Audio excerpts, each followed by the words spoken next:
오늘 하나님의 말씀 보겠습니다. 하나님의 말씀은 마태복음 5장입니다. 5장 14절로 16절까지입니다. 마태복음 5장 14절에서 16절까지입니다. 봉독합니다.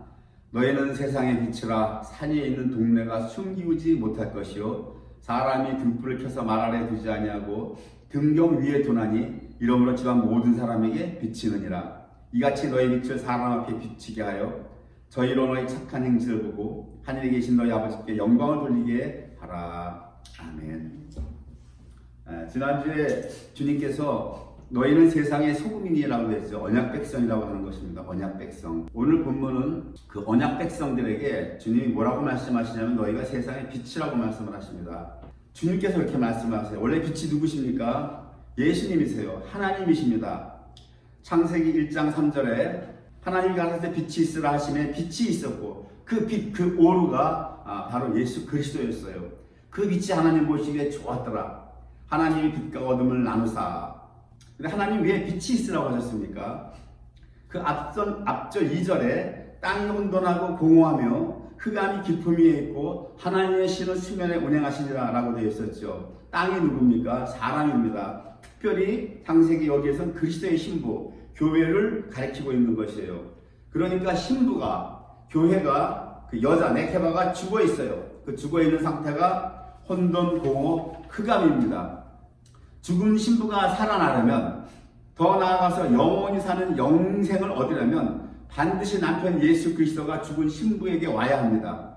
그래서 3절에 하나님께서 빛이 있으라 하신 거예요. 2절에 먼저 그리스도의 신부의 상태가 혼돈과 공허와 흑암이라고 말씀해 주시고 계시고, 이 죽어있는 신부를 살리기 위해서는 반드시 남편이 와야 되는데 그 남편이 어떤 남편으로 와야 되느냐? 빛으로 와야 된다라고 하는 것입니다. 그 빛 대신 예수 그리스도, 신랑 대신 예수 그리스도를 얘기하는 거예요. 창세기 2장 4절에 이러므로 남자가 부모를 떠나 그 아내와 연합하여 둘이 한 몸을 이룰지니라 라고 말씀하셨습니다. 이 남자가 누굽니까? 예수 그리스도, 남편 이야기하는 것입니다. 남녀가 결혼하는 것은 이 세상에 하나님께서 그 모형으로 두신 것이에요. 그리스도와 그 그리스도의 신부의 결혼, 그 연합을 뜻하는 것입니다. 죽어있는 여자 네케바는 살아나는 길은 오직 하나밖에 없습니다. 그 남편과 연합되는 것밖에 없어요. 연합되어지지 않으면 여자 네케바는 살아나지 못합니다. 그냥 죽어 있는 것입니다. 죽어서 완료되어 있는 상태가 그 우리라는 얘기입니다. 그런데 죽어 있는 여자 네케바가 우리인데 죽은 자가 어떻게 남편과 연합할 수 있습니까? 없어요. 전적으로 불가능합니다. 안 되는 것입니다. 여자는 결단코 아무리 힘을 쓰고 아무리 노력을 해도 남편과 연합될 수가 없어요. 그것을 보여주는 것이 창세기 2장 24절이에요. 남자가 부모를 떠나 그 아내와 연합하라고 하나님이 그 명령, 디크리가 누구에게 주어집니까? 남자에게 주어져요. 남자가 부모를 떠나 그 아내와 연합하라고 되어 있는 거예요. 그러니까 남자가 누굽니까? 예수 그리스도죠. 예수 그리스도예요. 남편과의 둘이 한 몸이 되는 연합. 이것이 의이고 이것이 구원인데 우리 힘으로 되는 것이 아니고 이 구원의 키가 예수님께 있다라고 하는 것입니다. 구원받은 우리는 그저 감사밖에 없는 것이에요. 찬양밖에 없는 것이에요. 창세기 1장 4절에 그 빛이 하나님 보시기에 좋았더라. 하나님이 빛과 어둠을 나누사 빛을 낮이라 어둠을 밤이라 칭하시니라. 이렇게 말씀하셨습니다. 하나님께서 원래 어둠이라고 하는 이 호세크는 하나님의 공의의 심판으로 불과 유황못에 들어가야 하는 것이에요. 그런데 거기에서 하나님의 은혜로 심판에 이르지 않고 오히려 본문 말씀 너희는 세상의 빛이다 라고 하는 무리가 있다라고 하는 것이에요. 그것이 여자고 신부고 교회라고 하는 것입니다. 그것을 보여주는 것이 창세기 6장에서 노아 홍수 심판 때에 하나님께서 어둠은 모두 홍수로 멸하십니다. 멸하시는데 그 멸하실 때에 그 멸하시는 그 무리, 그 많은 무리 중에 포함되지 않는 무리가 있으니 그 무리가 누굽니까? 창세기 6장 8절에 노아는 여호와께 은혜를 입었더라라고 얘기하는 거예요. 노아 역시도 누굽니까? 혼돈과 공허와 흑암이었어요. 그런데 하나님의 은혜로 여호와께 은혜를 입었더라. 은혜로 말미암아 그 홍수 심판에 죽임을 당하지 아니하고 살아나는 것입니다. 방주가 누구예요? 예수 그리스도를 얘기하잖아요. 예수 그리스도의 은혜로 말미암아 살아나는 겁니다. 역사라고 하는 것은 창세기 첫째 날부터 여섯째 날이 이 땅에 펼쳐지는 것이 역사예요.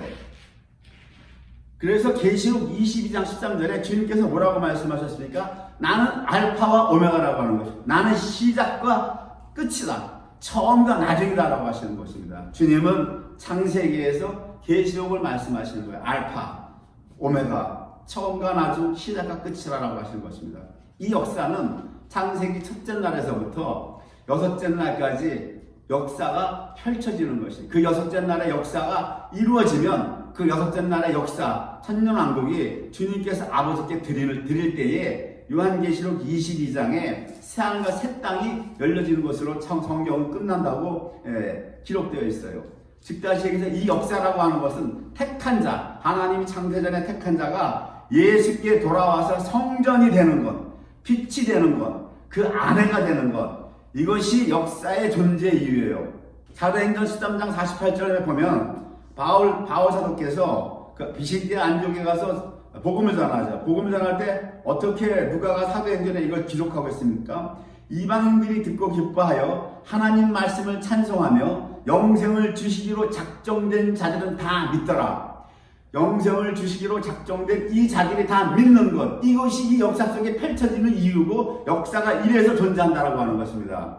역사가 존재하는 이유는 이것밖에 없어요. 창세기 1장 1절에 태초에 하나님이 천지를 창조하셨습니다. 태초에 베레시트의 첫자가 베스트잖아요. 그 성전 대신 주님께서 택한 자들을 성전으로 만들어주는 거예요. 그렇기 위해서 이 역사가 존재하는 거예요. 역사의 존재의 이유는 이것 외에는 없는 겁니다. 따라서 창세전에 택한 자들이 모두 예수께 돌아오게 되면은, 그래서 주님께서 뭐라 그러니까 이 복음이 땅끝까지 이르러 전파되면 세상의 끝이 온다고 얘기했잖아요. 세상이 그때서 끝이 오리라 그랬잖아요. 왜 그렇습니까? 택자가 돌아오면 세상 역사는 더 이상 존재하지 않는다라고 하는 것입니다. 그럼에도 불구하고 창세기 첫째 날 에하드에는 이 빛과 어둠이 나뉘었어요. 하나님이 빛과 어둠을 나누었다라고 하는 것입니다. 연합이 안 된다는 말입니다. 둘이 한 몸이 안 된다라는 말입니다. 왜 그럴까요? 하나님께서 흑암과 빛과 어둠을 나눴다고요. 이 나누어진 무리들 중에 영원히 나누어져서 불과 유황못으로 들어가는 무리가 있고, 이 나누어진 무리 중에 다시 주님께로 합해지는 무리가 있다라고 하는 것인데, 빛이 요한복음 1장 5절에 보면 빛이 어둠에 빛이 돼 어둠이 깨닫지 못하더라라고 기록되어 있어요. 그가 세상에 계셨으며 세상은 그로 말미암아 지은 바 되었으되 세상이 그를 알지 못하였고, 주님이 세상을 지었고 세상은 주님으로 말미암아 지은 바 되었지만 세상이 그를 알지 못하였고, 11절에 자기 땅에 오매 자기 백성이 영접지 아니하였다라고 되어 있는 거예요. 빛에 대한 어둠의 반응이 두 가지로 나타납니다. 빛이 세상에 비추는데 세상은 그 빛을 알지 못한다고요. 그 빛을 전혀 모르는 거예요. 그것으로 뭡니까? 한마디로 얘기해서 게임 오버예요. 끝났다라고 하는 겁니다. 빛이 비쳤지만 전혀 깨닫지 못해요. 그 무리들은 뭐예요? 어둠을 그냥 끝나는 거예요. 어둠을 끝나면 어떻게 됩니까? 영원히 빛과 어둠을 나눠진 채로 어떻게 됩니까? 이 어둠들은요, 불과 유황못으로 들어가는 거예요. 그것이 요한계시록 20장에 정확하게 기록되어 있는 겁니다. 또 다른 어두운 무리들, 그 무리들은 여호와께 은혜를 입은 무리란 말이에요. 이 무리들은 어떻게 돼요? 주님께로 가야 돼요. 주님께로 가야 되는데 요한복음에서 지금 요한은 어떻게 진술하고 있어요? 요한 사도는 자기 땅에 오셨는데 이 무리들이 지금 그 빛을 영접하지 않잖아요. 왜 영접하지 않습니까? 영접해야 되는 거 아니에요. 이 무리들은 은혜를 받은 무리들이기 때문에 아브라함의 후손들이잖아요. 아브라함과 다윗의 택한 자식들인데 왜 주님을 배척합니까? 요한복음 19장 14절에 보면 이렇게 되어 있어요. 이날은 6월절의 예비일이요 때는 제6시라. 빌라도가 유대인들에게 이르되 보라 너희의 왕이로다. 저희가 소리 지르되 없이하소서 없이하소서 저를 십자가에 못 박게 하소서. 빌라도가 가로되 내가 너희 왕을 십자가에 못 박으랴. 대제사장들이 대답하되 가이사 외에는 우리에게 왕이 없나이다. 주님의 백성들도 그 원래가 처음 자리가 어둠인데 주님을 영접하지 않고 나아가서 영접은커녕 그 주님을 지금 죽이는 자리까지 나아가요. 왜 그렇습니까? 은혜를 입은 무리들이잖아요. 구약서부터 아브라함아 너는 내 친척 본토 아비 집을 떠나 내가 명령하는 땅으로 가라 그랬잖아요. 이 아브라함의 족족들이잖아요. 은혜를 입은 무리들인데 이 은혜를 입은 무리들이 왜 주님이 자기 땅에 왔는데 그 여호와 그들의 왕이 왔는데 지금 죽이라고 합니까? 세상은 알지 못하고 깨닫지 못하는 건 당연한 거예요. 그들은 어두움 자체이기 때문에. 그러나 자기 백성이 영접 안 하고 죽인다라고 하는 거예요. 왜 그렇습니까? 이상할 거 하나 없어요. 성경이 이미 그것을 증언하고 있어요. 창세기 3장 6절에서 보면은 하와가 어떻게 돼요? 하와라고는 말도 없어요. 여기서 여자라고만 나와요. 여자가 그 나무를 먼저 네케바라는 겁니다. 먹음직도 하고 보암직도 하고 지혜롭게 할 만큼 탐스럽기도 한 나무인지라. 잘 보세요. 모세가 지금 어떻게 기록하고 있습니까? 여자가 그 실과를 따먹고 자기와 함께한 남편에게도 주매 그도 먹은지라라고 되어 있어요. 지금 이것을 여자와 남편, 여기 보면 남편이라고 기록해요. 창세기 3장 6절에 아담이라고 기록이 안 했습니다. 남편에게도 주매 그도 먹은지라고 되어 있어요. 여자 네케바는 먹으면 죽으리라고 하신 그 말씀을 거역하면서 선악과를 먹고 여기서 남자란 말이 없어요. 남편에게도 주어서 그도 먹었다라고 하는 거예요. 실제 에덴에서 먹은 사람은 아담인데 모세는 아담이란 말을 빼고 그걸 남편이라고 집어넣었어요.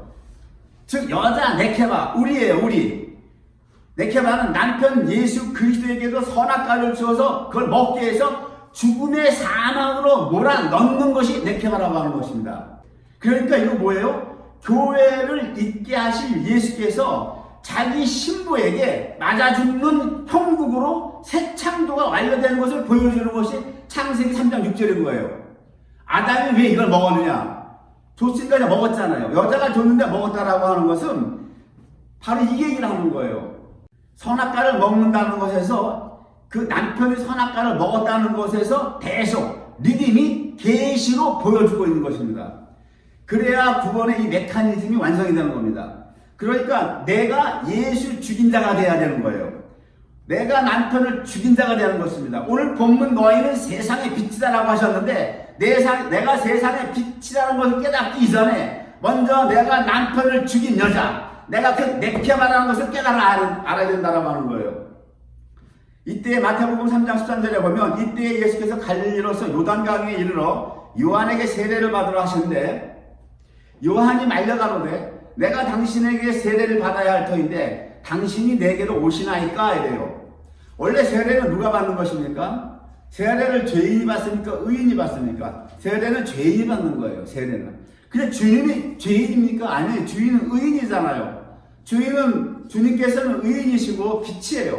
빛으로 오신 주님. 그분이 세례를 받아야 아무런 이유도 없는데 불구하고 지금 내가 세례를 받으러 요한에게 오니까 요한이 깜짝 놀라는 거예요. 내가 당신에게 세례를 받아야 할 텐데 어떻게 죄가 없으신 분이 나에게 세례를 받으러 오셨습니까? 하는 거예요.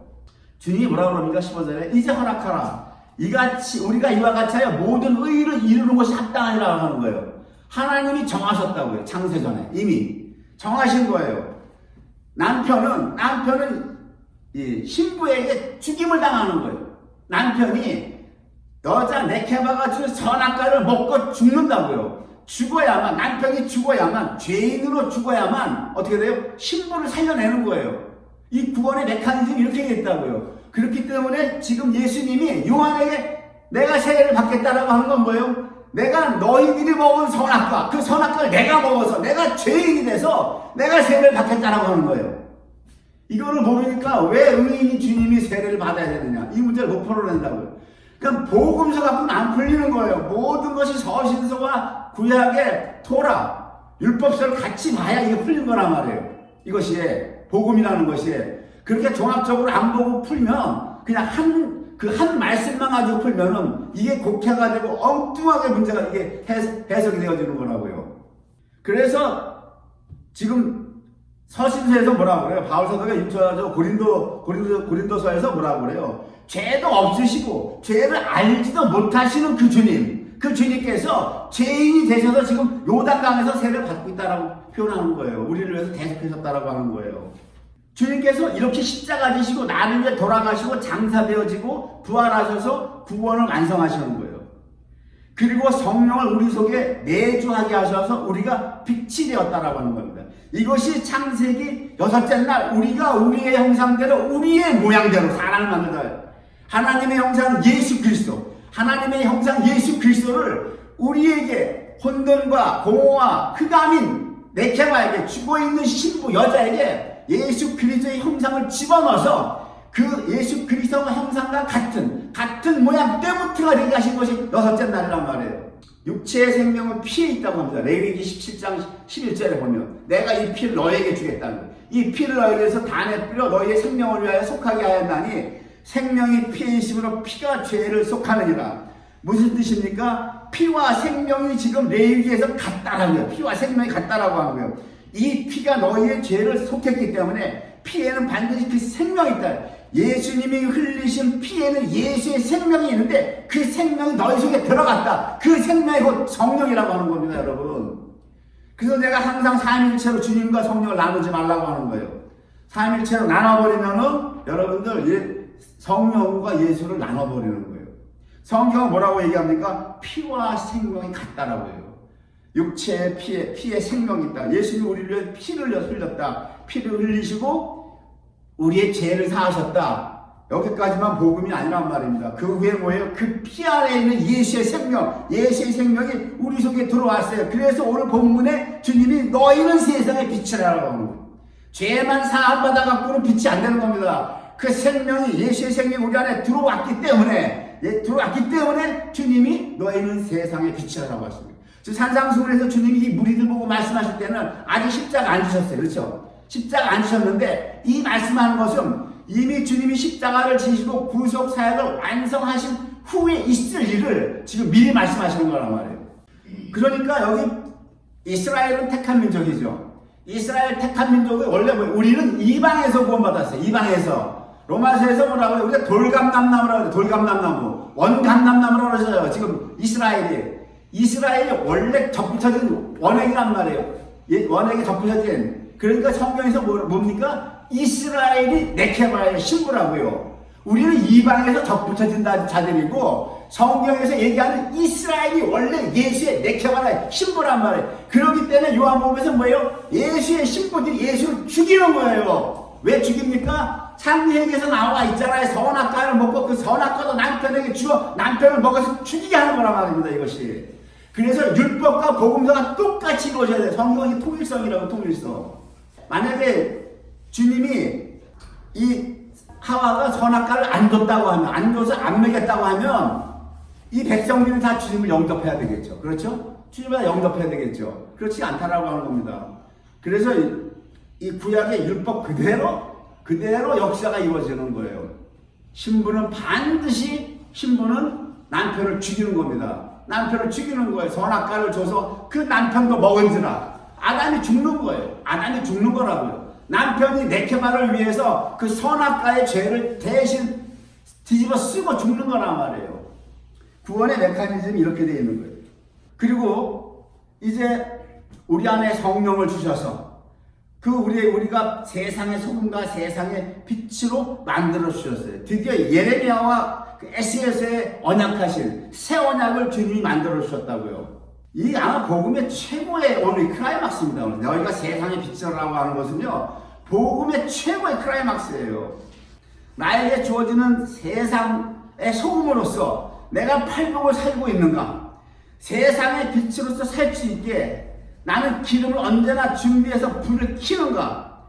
내 안의 빛을 내가 꺼뜨리지 않는가? 이게 가장 큰 문제예요. 너희가 세상의 빛이라고 했는데 주님께서 이 세상의 빛이라는 것을 출애굽기에서 그 성소 안에 있는 그 등대에서 이미 모형으로 우리에게 얘기해 주셨다고요. 출애굽기 25장 보면 너는 정금으로 등대를 쳐서 만들되 그 밑판과 줄기와 잔과 꽃받침과 꽃을 한 덩이로 연하게 하라. 성부, 성자, 성령께서 한 덩이 한 영으로 성소를 비추시는 등대인데 그 밑판은 성부를 가리키죠. 거기서 어떻게 돼? 줄기가 쭉 올라오는데 줄기는 예수 그리스도란 말이에요.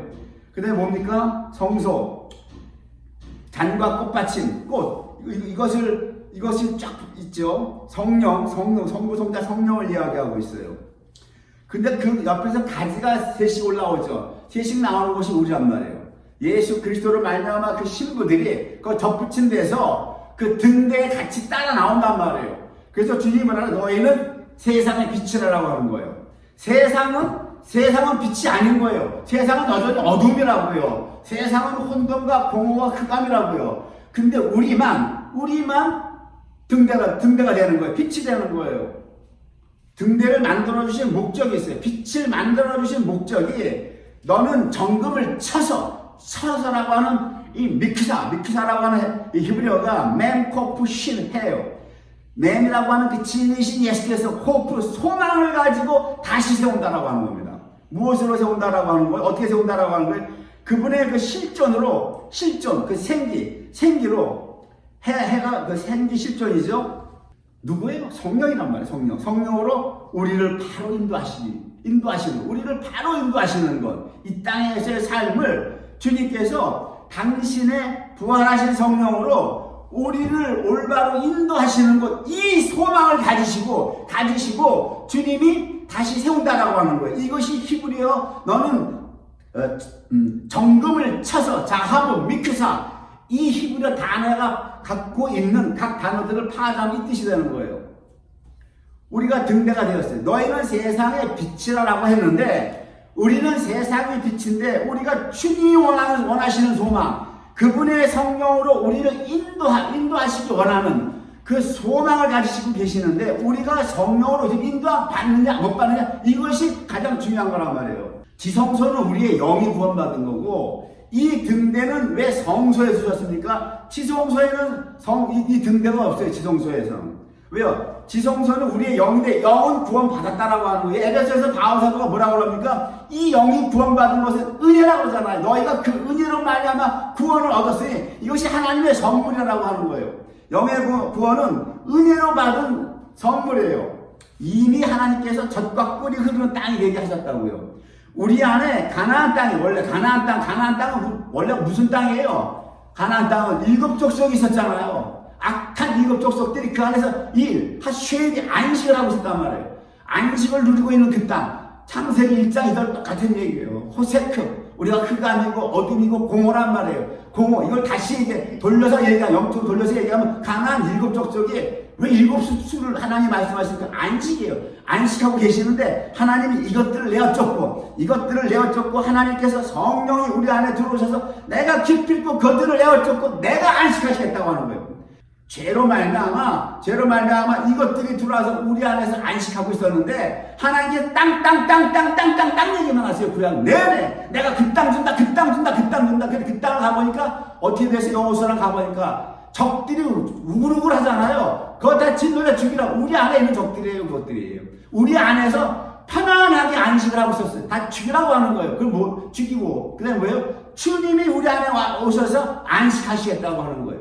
주님의 십자가의 공로로 말미암아 우리의 영은 구원받았다고요. 우리의 영이 구원받았기 때문에 이 영이 구원받았기 때문에 성령의 열매를 못 맺는 쭉정이로 드러나도 마지막 불심판 그 불과 유황불에서 건진받는 거예요. 이게 영이 먼저 구원받았기 때문에 지금 성령으로 인도함 받고 못 받고 이것은 지금 성소에 있잖아요. 성소 지성소가 아니란 말이에요. 지성소는 most holy place 가장 지극히 거룩한 곳이고 성소는 holy place 성소는 우리가 성도로서 예수 믿고 구원받아서 이 땅에서 살아가는 삶 동안에만 있는 거예요. 우리가 육을 입고 있는 동안에만 성소에서 우리가 성령의 인도를 받느냐 못 받느냐. 우리 죽고 나면 그때도 성령의 인도 받고 못 받고 있습니까? 다 필요 없는 거예요. 육을 쓰고 이 땅에 살아가는 100년도 안 되는 그 세월 동안에 성령의 인도함을 받고 사느냐 못 사느냐. 그렇기 때문에 성소에 등대를 두신 거라고요. 죽고 나면 깨요. 뭐 죽고 난 다음에 그때 성령의 인도함 받고 성령의 열매를 맺고 못 맺고 그거 다 필요 없는 거예요. 죽고 나서는 뭐예요? 영이 구원받았잖아요. 영이. 지금 너희는 세상의 빛이다라고 주님이 말씀하신 것은 너희가 이 땅에 살아가는데 성소의 삶을 살라고 하는 거예요. 이것이 성소의 삶을 살라 이 얘기입니다. 이 성소를 어디에 해당되니까 우리의 혼이라고요. 우리의 혼, 우리의 지정이 영어로 soul이란 말이에요. 이런 거를 가리지 못하니까 성령의 인도를 못 받는 쭉조이가 되면 불못 들어간다고 자꾸 얘기한다고. 불못은 안 들어간다고. 왜? 이미 지성소의 영이 구원 받았다고 모세의 토라에서 얘기하고 있다고요. 그걸 바울이 풀잖아요. 바울이 그 은혜로 말미암아 너희가 구원받았으니 이것이 하나님의 선물이라. 행위로 말미암지 않은 이것은 누구든지 하나님 앞에 자랑하지 못하게 합니다 그랬잖아요. 영의 구원이 있고 혼의 구원이 있다고요. 육의 구원이 있단 말이에요.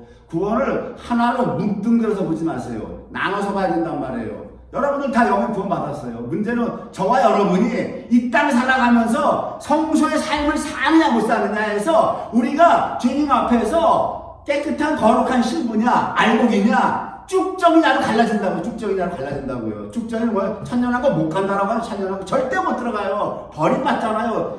마태복음에서 뭐라고 그래요? 등만 들고 나간 처녀 다섯은 주님 앞에 냉정하게 버림받습니다. 등에 기름을 잔뜩 들고 간 처녀들은 슬기로운 처녀라고 해서 뭐예요? 천년왕국 들어버리잖아요. 그것이 불과 유황불 들어가고 안 들어가고를 얘기하는 게 아니라고요. 복음서를 잘 보세요. 천년왕국 들어가고 못 들어가고 해요. 천년왕국 못 들어가고 천년, 그 문자적 천년인지 그건 잘 모르겠지만 그 천년 동안 못 들어가 바깥 어두운 데서 비참하게 살다가 마지막 심판 때에 거기서 건진받는 거예요. 거기서. 그래서 주님이 디모데전서 2장 6절에 때가 되면 내가 증거한다고 해서 주님이 직접 증거한다고 하잖아요. 불과 유황 앞에 그 쭉정이들 앞에 내가 네 남편이라고 피로 건진 남편이라고 그러면서 마지막에 건져주신다고요.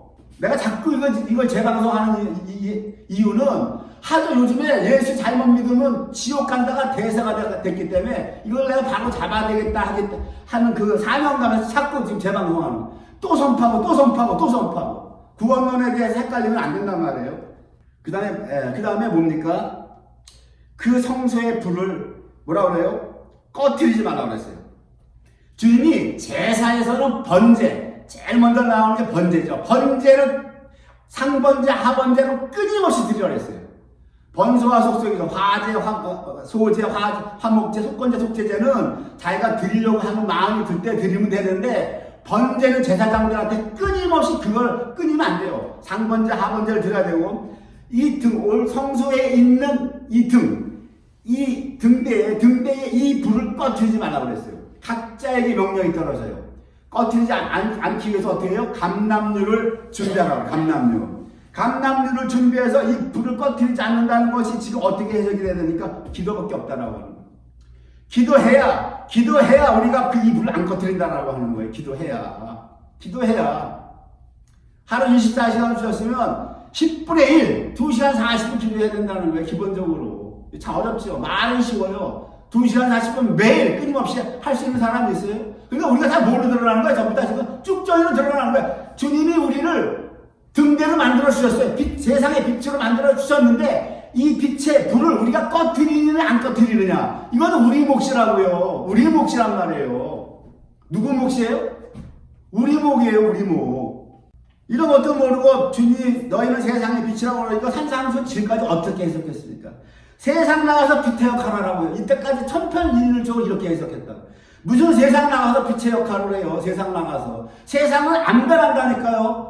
세상은 어둠에 그 자체로 가다가 끝나는 거예요. 역사가 그렇게 끝난다고요. 세상은 불과 유황이 예비된 곳으로 간다고. 그들은 안 변해요. 뭘 가서 세상을 변화시키기. 주님이 원하는 건 내가 변화되게 원하는 거예요. 내가 끊임없이 기도해서 내가 이 불을, 내 안에 있는 이 성소에 밝혀진 불, 이 불을 내가 기도로 꺼뜨리지 않고 내가 주님 앞에 빛한 삶을 살기를 주님이 원하는 거지, 너 세상 나가서 빛의 역할을 하라고 하는 게 아니라 전부 인본주의 해석에 판을 친다고요. 한상수분이. 한번 바꿔보세요. 바꾸실 분 세상 나가서 한번 소금의 역할을 하고 한번 빛의 역할을 한번 해보시라고. 이게 대세 해석이니까 한번 그렇게 해보시라고. 세상이 바꿔지나 안 바꿔지나. 계란으로 바위 치기가 아니라 이거는 불가능한 정도가 아니라 주님의 뜻이 그게 아니란 얘기입니다. 그 자체가 너희가 세상 나가서 소금 역할하라 빛 역할하라는 게 아니에요. 지금 여기서 그 다음 구절이 있어요. 너희는 세상의 빛이라 산 위의 동네가 숨기우지 못한다라고 얘기했죠. 산 위의 동네가 숨기지 못한다는 이 말이 뭡니까? 주님이 너희는 세상의 빛이라고 한 다음에 세상 나가서 빛의 역할에 이게 아니라 주님의 말씀은 뭐라고 그래요? 그 바로 뒤에서 나오는 게 산 위의 동네가 숨기지 못한다고 그러는 거예요. 그 산 위의 동네가 숨기지 못한다는 이거를 해석을 안 하고 세상은 빛이니까 세상 나가 빛의 역할을 하라. 이게 지금 대세라고요. 이게 천편일률적으로 한상순의 해석. 주님이 그랬어요. 세상의 빛인데 산 위의 동네가 숨기지 못한다라고. 산 위의 동네를 해석을 해야 될 거 아니에요. 이 산이 무슨 산이? 시온산이라고 해요. 그 시온산이 어떤 동네? 예루살렘이라고 하는 겁니다. 이 예루살렘 동네가 지금 주님이 어떤 뜻을 얘기하고 있는 거예요? 그 당시 2000년 전 주님이 그 팔레스타인 땅에 오셨을 때 그 당시 예루살렘에 누가 살았어요? 율법 철저히 지켜서 율법 앞에 의의를 얻고자 하는 사람들이 바글바글 살았다고요. 대표적인 사람들이 누구예요? 제사장, 서기관, 율법사, 바리새인 그런 사람들이 예루살렘에 살았다라고 하는 거예요. 그러니까 뭐예요? 그 율법을 지켜서 율법 앞에 흠이 없는 자들로 율법의 의로는 내가 흠이 없다고 바울서가 고백했잖아요. 빌립보 3장에서 그렇듯이 이들이 2000년 전 팔레스타인에 살았던 사람들이 오직 율법을 지켜서 내가 의롭게 되고자 하고 열심히 노력한 사람들이란 말이에요. 주님이 이걸 까부시는 거예요. 너희는 세상의 빛인데 그 산 위의 동네가 숨기지 못한다. 너희가 이제 빛으로 드러났기 때문에 율법을 지켜서 의를 얻고자 하는 그들은 전부 다 어떻게 된다는 거예요? 부끄러움 당한다라고 하는 거예요. 그 의는 가짜 의라고 해요. 비록 율법을 지켜서 의를 얻었다 할지라도 그 의는 가짜 의라고 하는 겁니다. 아무 소용없는 의라고 하는 거예요. 율법을 지켜서 의를 얻을 육체가 없다고 로마서 3장 2절에 분명히 기록되어 있어요. 율법으로는 죄를 깨달을 뿐이라고 되어 있잖아요. 이스라엘 택한 백성이 이걸 깨닫지 못합니다. 어찌하든지 율법의 앞에 흠이 없는 자들이 되고자 최선을 다하는 거예요. 주님이 너희가 세상의 빛이다라고 했을 때는 무엇이 포함되는 겁니까? 너희가 의라고 하는 거예요. 의. 주님의 의는 뭐예요? 내 백성을 주님의 보혈로 씻기고 죄를 씻기고 그 안에 성령을 넣어주시는 것이 의라고 하는 거예요. 그러니까 너희는 세상의 의라고 했을 때 이것이 새로운 하나님이 주신 의라고 하는 거예요. 의라고 하는 겁니다. 그래서 주님이 뭐라고 얘기해요? 이 새로운 의는 세 부대에 담아야 된다고 하는 거예요. 헌부대 담으면 안 된다고 하는 거예요. 헌부대가 낡은 부대가 뭡니까? 율법주의의 부대란 말이에요. 인본주의 부대 거기 담지 말라고 하는 거예요. 내가 주는 의, 내 피로 너희의 죄를 씻기고 내 생명, 예수의 생명, 성령이 너희 안에 들어가면 내주하면 그것이 의인데 이 새로운 의는 새포도주인데 새포도주를 새로운 의로 지금 주님이 비유하시는 거예요. 새포도주. 이 새포도주는 마태복음 9장 17절에 반드시 새 부대에 담으라고 하는 거예요. 그러니까 뭡니까? 새 부대에 담으라고 하는 건 너희 속에 있는 율법주의 다 버려버리라고 하는 거예요. 율법주의 다 버려버리라고 하는 거예요. 이스라엘이 뭘 잘못했습니까? 율법을 지키려고 노력하는 것 자체가 잘못됐습니까? 하나님 사랑, 이웃 사랑이 율법인데 그걸 지키려고 노력할 것이 잘못되었습니까? 다 잘못되었습니까? 적어도 그렇게 지키려고 노력한 것 그 자체만큼은 가상하고 칭찬받을 만해요. 그 정성, 그 노력만큼은 단지 주님의 성령으로 인도함 받지 못하는 것, 주님의 생명으로 주의 힘으로 하지 못하고 내 힘으로 내 능력으로 힘써서 의의를 얻으려고 한다는 그것이 잘못됐다라고 하는 것입니다. 2000년이 지난 지금 똑같아요. 신앙생활 한다고 우리가 주일날 교회 가서 예배드립니다. 찬양하고 기도하고 설교 듣고 헌금하고 그리고 와요. 축복 기도 받고. 이것이 주일날 드려야 할 기본 예배예요. 그런데 이것으로 믿음 생활 다 했다라고 생각하는 분들이 너무나 많죠. 왜요? 그렇게 가리키니까. 기독교는 십자가와 성령입니다. 십자가에서 내가 날마다 주님과 함께 죽는 그 팔복의 삶을 살면서 내 안에 들어와 계시는 성령, 그분과 늘 교제하고 그분의 음성을 들으면서 그분이 원하시는 대로 사는 삶이 주님께서 새롭게 해주신 그 의에 합당한 의의 삶인 거예요. 이것이 빛의 삶인 것입니다. 문제는 뭐예요? 교회에 예수가 없다는 것입니다. 즉 십자가와 성령이 없다는 거예요. 오늘날 교회에는 십자가와 성령이 없다라고 하는 거예요. 저는 어려서부터 3대째 믿었기 때문에 교회를 다닌 지가 20년 다녔겠어요. 수없이 교회를 다니고 수없이 설교를 들어봤어도 오늘과 같이 예수의 피로 너희가 죄사함 받고 너희는 목사의 설교 따라 사는 것이 아니라 너희 안에 계신 성령에 따라 그 성령에 따라 인도함 받고 살아야 된다는 설교를 난 단 한 번도 들은 적이 없어요. 단 한 번도 들어본 적이 없어요. 대형교회 가서도 못 들어봤고 개척교회 가서 들어본 적이 없고 한 번도 들어본 적이 기억이 없어요. 그러니까 뭐 어떻게 돼요? 전부 다 목사의 카리스마에 끌리는 거예요. 카리스마. 우리 목사님 신령해. 우리 목사님 최고야. 왜 목사님이 최고고 목사님이 신령해야 됩니까? 여러분 안에 계시는 여러분 안에 계신 주님이 넣어주신 주님의 생명, 주님의 성령에게 이끌림 받아 살라라고 성경은 얘기하고 있다고요. 서신서가 그렇게 얘기하고 복음서가 그렇게 얘기하고 있잖아요. 너희는 세상의 빛이라. 세상 사람들은 빛이 없어요. 세상 사람들은 그 안에 성령이 없다고요. 없기 때문에 세상 사람들은 성령의 인도함 받고 살 수가 없는 거예요. 그 얘기하는 거예요. 그 주님께서 우리에게 요구하는 삶이 있어요. 뭐라고 얘기합니까? 착한 행실이래요. 착한 행실을 보고 하늘에 계신 너희 아버지께 영광을 돌리게 하라고요. 세상의 빛인데 이 빛을 주님은 마지막에 어디로 결론을 내리냐면 착한 행실로 결론을 내린다고. 이 착한 행실이라고 하는 칼라에르가라고 하는 원형 칼로스는 선을 가리키는 그 아가토스, 선을 행한다라고 하는 이운테스, 아가토스, 이운테스와 같은 맥락의 뜻이에요. 그러니까 성도, 신부는 성령께 민감해야 된다라고 하는 것입니다. 민감해야 돼요. 그러니까 내 생각대로 사는 것이 아니라 성령께서 주시는 감동, 성령께서 들려주시는 음성, 성령께서 보여주시는 꿈, 환상 이런 것에 우리가 민감해야 되고 거기에 이끌려 살아가는 것이 아가토스 이운테스, 그것이 칼라에르가, 그것이 착한 행실이라고 하는 거예요. 뭐 도덕적으로 사는 것, 착하게 사는 것이 착한 행실이 아니라 이 착한 행실이라고 하는 건 그거예요. 주체가 내가 아닌 주체가 주님이라고 하는 거예요.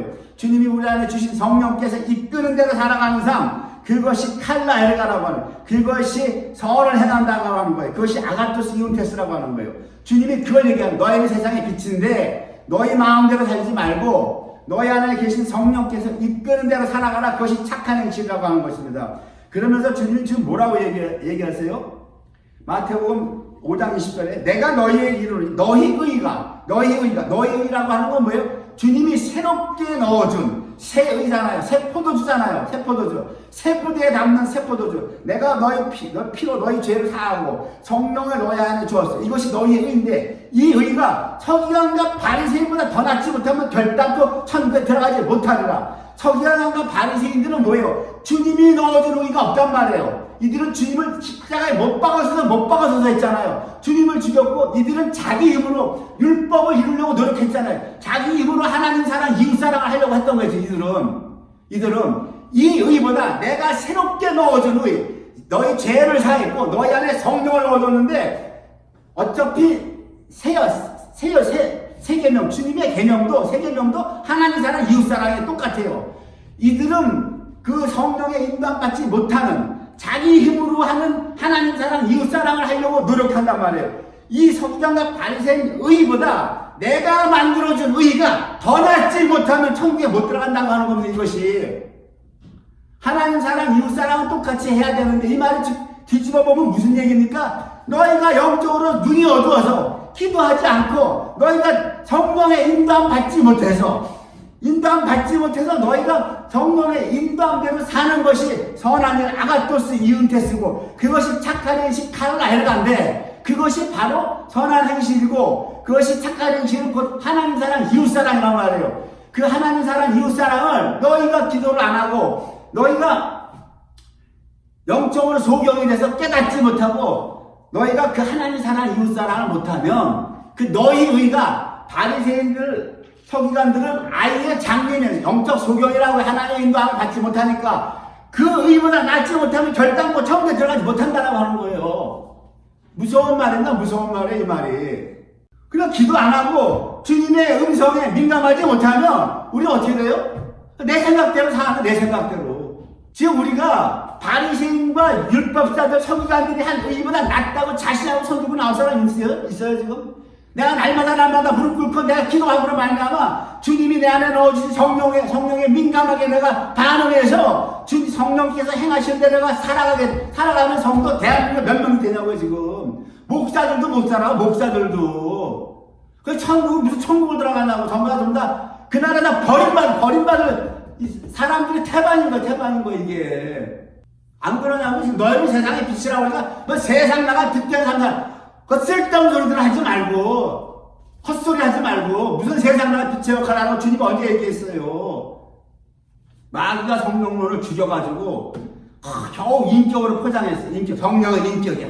성령 인격이야. 내부 변화, 내적 인격 변화 무척 중요합니다. 이것이 사실은 흑등이에요. 내가 이 내부가 내 안이 먼저 변화가 돼야 돼요. 내 안이 주님이 들어와서 나를 먼저 변화시켜야 된다고요. 내가 먼저 변화가 돼야 팔복의 삶을 사는 거예요. 그래서 주님이 소금을 먼저 얘기하시잖아요. 소금. 너희는 세상의 소금이다라고 하는 건 뭡니까? 예수가 내 안에 들어오면, 성령이 내 안에 들어오면 내가 먼저 변해야 돼. 내가 먼저 변해야 되는 거예요.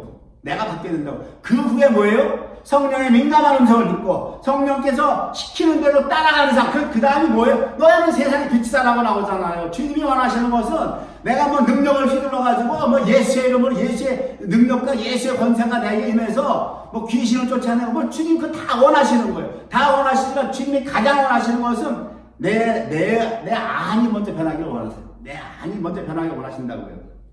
그래서 주님이 너희는 세상의 소금을 먼저 얘기해요. 그 다음에 뭡니까? 더 나아가서 너희는 세상의 빛이다. 그 빛된 자리까지 나아가게끔 주님이 십자가에서 다 이루어주셨다는 말이에요. 테텔레스타이 다 이뤘다. 이뤘는데 그래서 어떻게 해요? 우리에게 기도할 수 있는 그 성소에는 분향단이 있잖아요. 기도하라고. 등대가 있고 분향단이 있고 떡상이 있잖아요. 그 떡상, 그 떡이 예수를 증거하는 떡인데 이 예수를 증거를 내가 내 마음대로 하느냐 아니라면 그 등대에서 주님이 밝혀주는 그 빛, 성령이 우리에게 밝혀주는 그 빛의 인도 따라 주님을 증거하는 게 떡상이라고 말해요. 떡상과 등대는 항상 마주보고 있잖아요. 떡상과 등대는 항상 마주보고 있어요. 그 떡상과 등대의 역할을 할 수 있는 것이 무엇이다? 분향단이다. 기도 없이는 안 된다고 하는 것이 성소에서 보여주는 거예요. 성소에서 보여주는 것이 너희가 등대의 삶을 살고 떡상의 삶을 살 수 있는 것은 그 성소 안에 지성소랑 딱 달라붙는 그 자리에 있는 바로 지성소 커튼 앞에 있는 분향단에서 뭡니까? 기도해야 된다라고 하는 거예요. 그 문제는 뭐예요? 지금 기도밖에 없다라고 하는 기도밖에. 주님이라고 그래요. 그 의의 삶, 성령을 주셨어요. 성령을 주셨고 우리를 빛으로 만들어 주셨어요. 지금 우리가 뭐 노력해서 빛이 되는 게 아니에요. 주님이 빛으로 만들어 주신 거예요. 그래서 너희는 세상에 빛이라고 하시는 거예요. 네? 우리가 뭐 노력해서 빛이 되는 게 아니라고요. 그냥 주님의 그 십자가의 사역을, 구속 사역을 완성으로 말미암아 우리를 빛으로 만들어 주신 거예요. 그래서 너희는 세상에 빛이다라고 하는 거예요. 너희는 세상의 소금이다. 우리가 나가서 소금의 역할을 해서 소금이 되는 게 아니라고요. 이미 하나님의 언약 백성 소금 언약으로 우리를 구원해 주셨기 때문에 너희는 세상의 소금이라고 하는, 너희는 세상에서 택함받은 내 백성이라고 하는 거예요. 구원받는 내 백성이라고 하는 겁니다. 그래서 근데 여기서 빛된 삶은 뭐예요? 빛된 삶은 힘들다라고 해요. 주님이 어렵다라고 합니다. 그 빛으로 가는 삶, 성령께 순종하고 사는 삶이 그 길이 생명으로 인도하는 길인데, 그 문인데 좁고 협착하여 찾는 이가 아주 적다라고 얘기하는 거예요. 이 등대의 삶, 너희는 지금 세상의 빛이라고 했잖아요. 이 빛의 삶을 사는 무리가 극히 적다라고 하는 거예요. 이 킹제임스 성경에 a few find it이라고요. 이것을 찾는 자가, 깨닫는 자가 적다라고 하는 겁니다. 깨닫는 자가 적다라고 하는 거예요. 우리가 전도하죠. 전도해서 교회에 나가라고 그래요. 교회 나가. 새신자가 교회 나가서 등록하고 다녀요. 그런데 그 새신자에게 복음을 제대로 안 가르칩니다. 새신자에게 가서 복음 제대로 가르쳐요? 오늘날 성소에 이런 것들 다 가르치냐고요. 성령 열매 맺고 천국 가고 싶습니까? 기도하세요. 그 길밖에 없습니다. 가짜들에게 속지 마시고요. 인본주의들에게 속지 마십시오. 여자에게 남편의 씨를 받아서 자식을 낳으라고 잉태 고통을 주셨어요. 창세기 보면 선악과 먹고 나서 여자에게 너는 네 남편의 씨를 받아서 자식 낳으라고 그래. 이게 뭔 일입니까? 지금 우리들한테 자식 8남매 9남매 낳으라는 얘기가 아니에요. 남녀가 결혼해서 모형으로 제도를 돕고 자식을 낳고 살게 하셨는데, 그 에덴에서 하나님이 판결하실 때 너는 남편의 씨를 받아 자식을 낳으라고 그랬잖아요. 잉태하는 고통을 크게 더한다. 잉태하는 고통. 이게 뭡니까? 우리 구원받은 여자, 네케바는 남편 예수의 씨를 받아서 자식을 낳으라고 하는 거예요. 이 씨가 누구예요? 씨가 성령이란 말이에요. 성령이 내 속에 들어왔는데 이 성령의 자식을 낳으라고 하는데 그 고통이 크다라고 하는 겁니다. 왜 큽니까? 성령의 열매를 맺기 위해서는 내가 죽고 내가 부정돼야 돼요. 내 자아가 죽어야 되기 때문에 그 고통이 크기 때문에 주님께서 잉태하는 고통을 내가 너에게 크게 더하리니, 잉태하는 고통을 크게 더하는 것이 누구에게 주어져요? 우리 여자들, 신부에게 하는 거예요. 창세기 3장에서 여자에게 주님이 그 명령을 내리세요. 그러니까 우리는 뭐예요? 남편의 씨가 누구예요? 남편의 씨가 성령이에요. 그 성령을 반드시 받아서 우리는 낳아야 돼요. 그 명령, 그 디크리를 주님이 창세기에서 하셨다고요. 그래서 지금 오늘 너희는 세상의 빛이다라고 말씀하셨을 때 복합적인 게 들어가는 거예요. 주님은 우리를 빛으로 만들어주셨고 우리에게는 뭐가 있어요? 그 빛을 만들어주신 주님의 그 성령의 씨를 잉태해서 자식을 낳아야 되는 거예요. 이 의무가 누구에게 주어져요? 교회에게 주어지는 겁니다. 교회에게. 신부에게 주어지는 거예요. 주님의 여자, 네케바에게 주어지는 것입니다. 기도하시겠습니다.